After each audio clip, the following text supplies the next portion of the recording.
Welcome to your Friday drive-by. I am Chris Collins, and this is Chris Jones. Hello, everyone.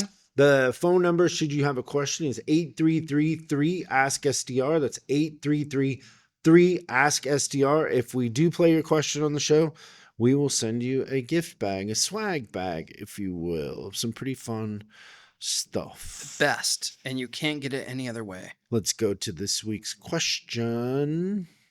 Hi, Chris. Long-time listener here. I'm new in the parts and service world.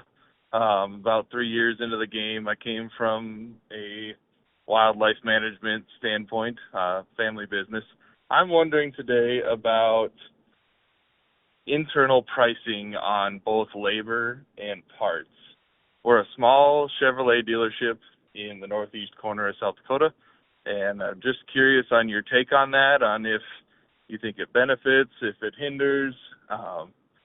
We just kind of started talking about it at the shop ourselves and just looking for some outside input. I know larger dealerships generally do not have internal pricing. Just curious what your guys' thoughts are. Thanks. I would say that many times I've heard in my life the car business referred to as wildlife management. I personally would charge retail. Just because, in a dealership, you have 5 or 6 different businesses, the 6th being a body shop, if you have that. And each one should kind of stand on its own, its effort, its time, all of it.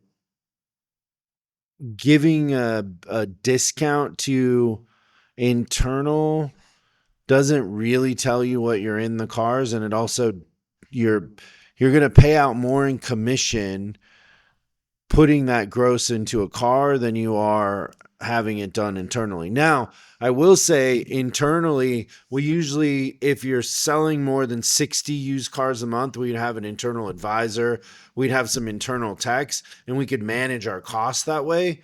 So for the dealership overall, it's more profitable to charge retail and manage that in a specific way. So that's how I would do it. I usually find that the used car managers don't get more for the car when you're giving them a discount on parts and labor. They look at a car and they're like, well, that one should make us $3,000 in gross. And if they're in at 40 or 41,000, they're gonna make figure it $3,000. Yep. So they sell from cost up.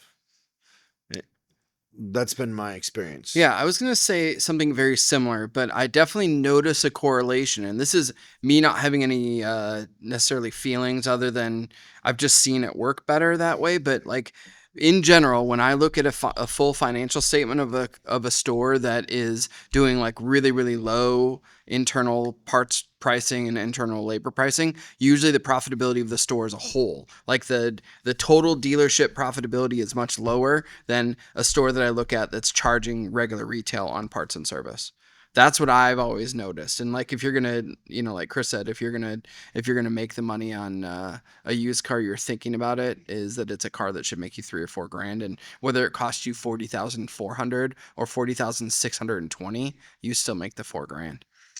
I always feel like this conversation is different than whether you should charge yourself retail for policy.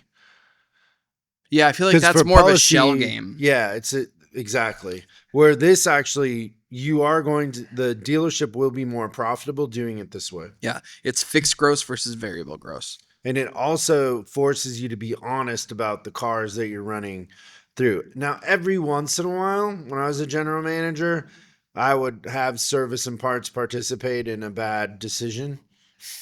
Yeah. Like, hey, no, you got to work with me because we're in this one wrong or whatever. But that was rare. Yeah, but if it's rare, nobody ever objects for the most part. No, not at all. The problem is when it ends up being like 8 out of 10 cars or help me out cars. That's where then you just throw your policy out the window because I would say it's 1 in 100 discount. 1 in 100, 1 in 50. That's a good number. Great question, though. Thank you so much. Hope it helped. We'll see you guys next time on the Service Drive Revolution. Thanks for watching this week's Drive By. I hope we gave you something to think about over the weekend. We're uploading new stuff every day, so make sure you subscribe and click the bell icon so you don't miss out. If you have a question you'd like us to answer on the show, call 8333-ASK-SDR and we'll answer your question on the show. That's 8333-ASK-SDR. For special deals on our books and training, head over to offers.chriscollinsinc.com. Now that's offers.chriscollinsinc.com. I'm Chris Collins, and I'll see you in the next video.